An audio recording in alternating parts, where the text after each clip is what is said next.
Yo, what up everybody? It's Stephen here from Mod2Fame, and we are back with another video. This time we are in that Dodge Durango RT, the car that you guys always ask me for more videos on. Well, we're inside of it right now, but before we jump into this video, yo, roll that intro.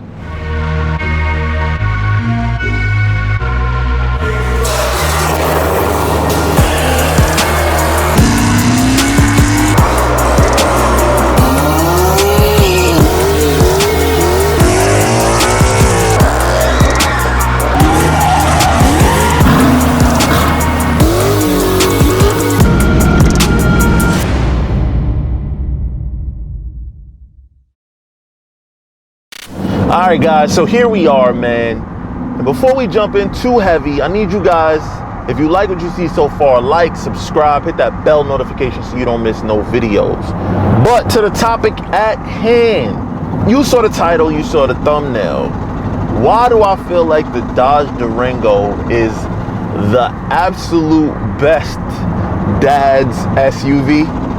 I've driven a lot of different SUVs, man, and I could assure you that the most fun that I have in an SUV that has 3 rows, that's the key element here, 3 rows, that's what we're going to talk about today. This by far has been the most fun, and the reason why is because this one has the Hemi engine in it. So it's the 5.7 liter, 360 horsepower, and it sounds incredible like this one does with the muffler delete. Not only that, the handling capabilities with these 22-inch wheels, what it really is it's 305 tires all the way around, just like, oh, we got a little squiggly there, just like my Challenger Hellcat wide body has 305s all the way around. And then you get on, you lay into it, you barrel through the gears,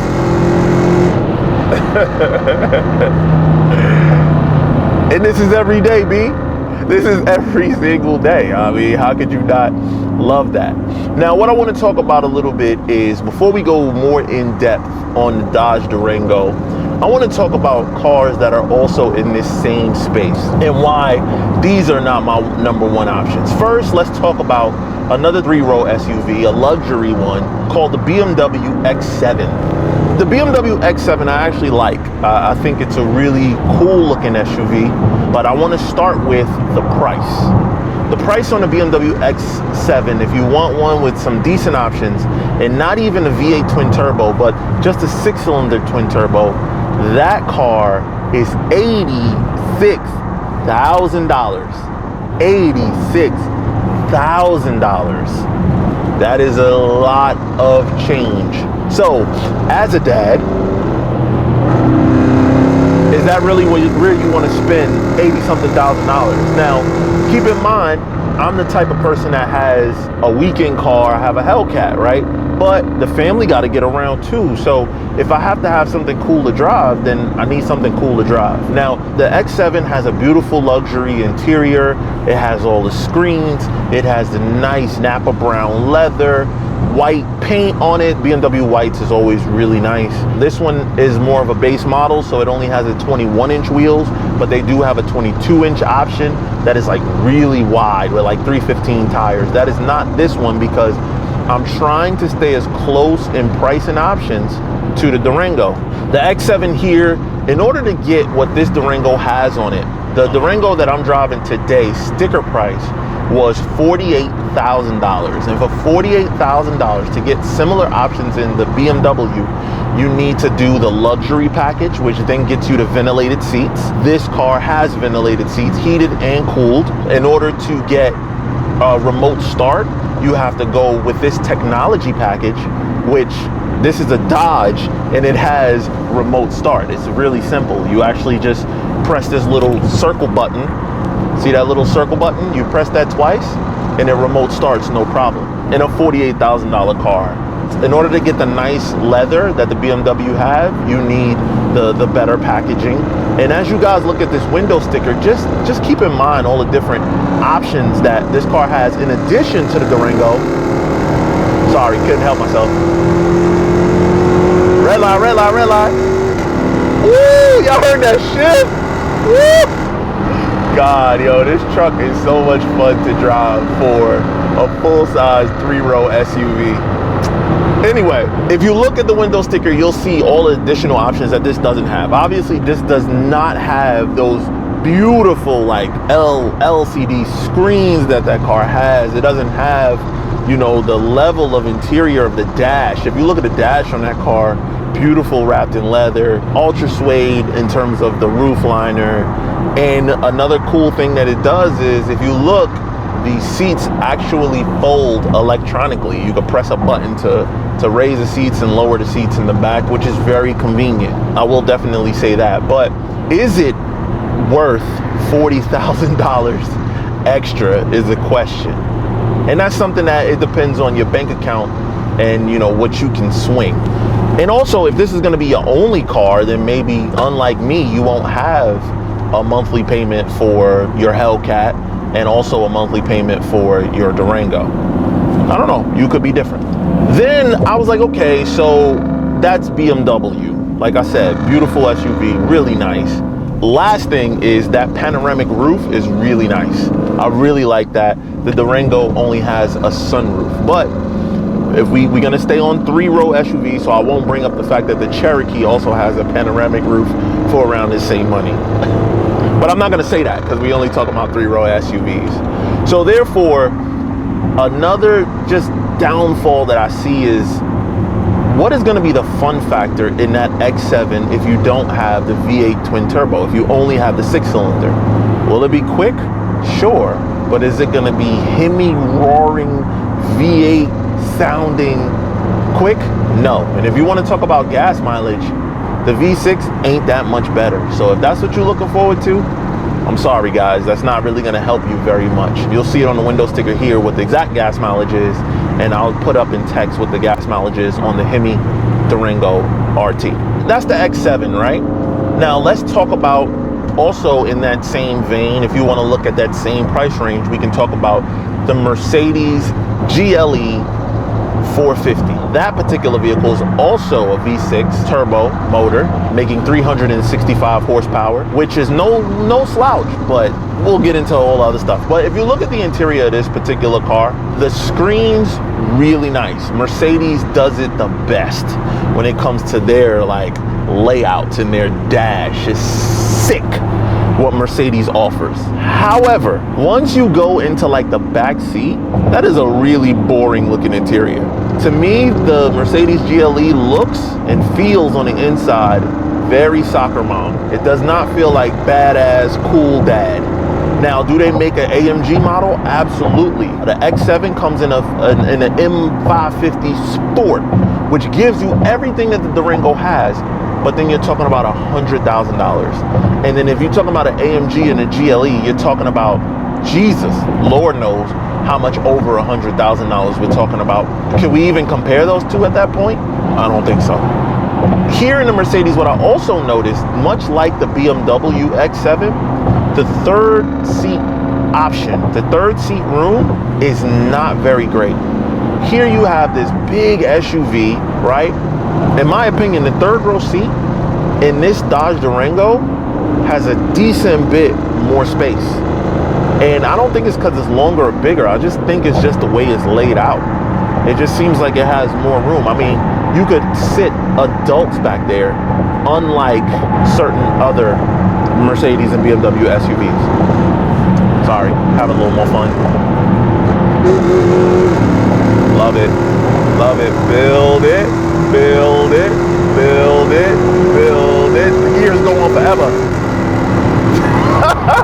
When you shift it in manual mode, you can get a little bit more RPM than what it would do if it was in automatic mode. So I have so much fun driving this SUV. It's crazy. So you're probably wondering where I got this fly beanie from with the little Mod2Fame logo on it. You know, Mod2Fame.com. Check it out, guys. Now we got everything on there, from shirts, hats, to stickers, everything. And we about to restock on stickers. I know we've been out for a minute, but we about to restock on everything. You know what I'm saying? Be patient, be patient. It's coming, it's coming. All right, back to the video. So the next car that we could talk about is the Chevy Traverse, or we could not talk about it because that definitely does not belong in this conversation. That is not an aggressive vehicle at all. So the other thing besides that is the Ford Explorer at that point. In the Ford Explorer, they do have their EcoBoost model. Basically, the Ford Explorer has a V6 twin turbo, and they have the ST, which is really cool. But is it though? That car to me is all right. I would say at best, because the Explorer looks like the rest of the Explorers in the lineup, which to me, it just doesn't give excitement. There's no excitement behind a Ford Explorer. Not even the name Ford Explorer is there excitement behind. So, you know, they gave it a really strong try with the ST. And is it fast? Yes, it goes against the SRT version of this. And then they have the Explorer, which is their sporty model, which goes against the RT. EcoBoost V6, you know, 3 rows. But to me, the interior is not as nice. And in addition, it's just not as fun. And then with that V6 again, you're not going to put no muffler delete or exhaust on that and sound good. It's going to sound like a V6 with an exhaust. And in my opinion, most V6s with exhausts, unless it's like some sort of a high revving, high performance 6-cylinder engine, doesn't sound good. And those EcoBoost motors don't rev high, so they don't sound that great. I've heard it on F-150s, it sounds okay, but it's just, nothing is that sound of that big muscle V8 that this car has. So I say all of that to say, the Dodge Durango RT, again, in my opinion, is just the ultimate dad's SUV. You don't have to worry about driving a minivan anymore. You don't have to worry about driving a boring SUV. These have a wealth of aftermarket options for them too. I mean, just look at this one. It's on 22s, it's on the crazy bronze wheels. The tires are stupid wide, totally blacked out in terms of the lights, the windows, the accents on the lighting. It just looks sick, bro. Like, the shape of it looks like something fun. It looks like something that, you know, you can have fun with. And I've even done back roads in my Durango and been pretty damn impressed. So I say all of that to say, man, Mod2Famers, love y'all. I really do. If you drive any of these other vehicles, it's okay. You can lie to yourself.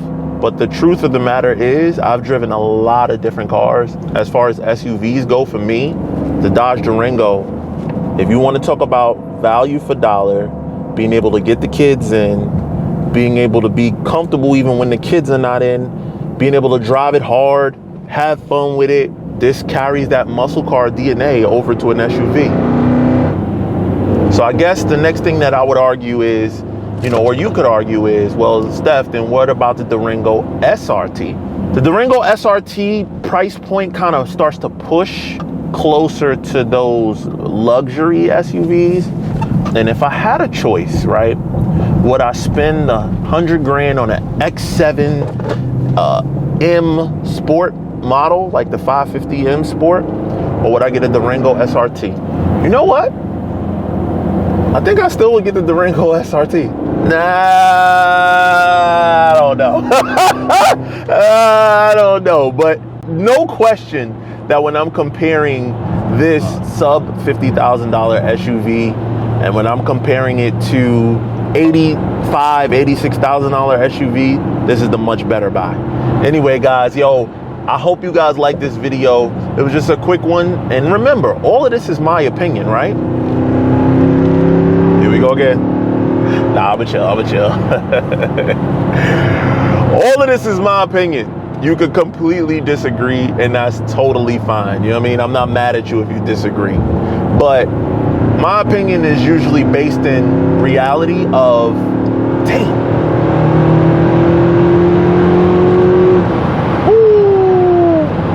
Yo, this thing just builds really nice. That Hemi has a linear pull. Anyway, I'm sorry, y'all. I could do this all day, but I'm gonna let y'all go. It's your boy Stephen here from Mod2Fame, and if you like this video, you know what to do. Like, subscribe, share, hit that bell notification so you don't miss no more videos going forward. But until the next one, I see you guys. We out.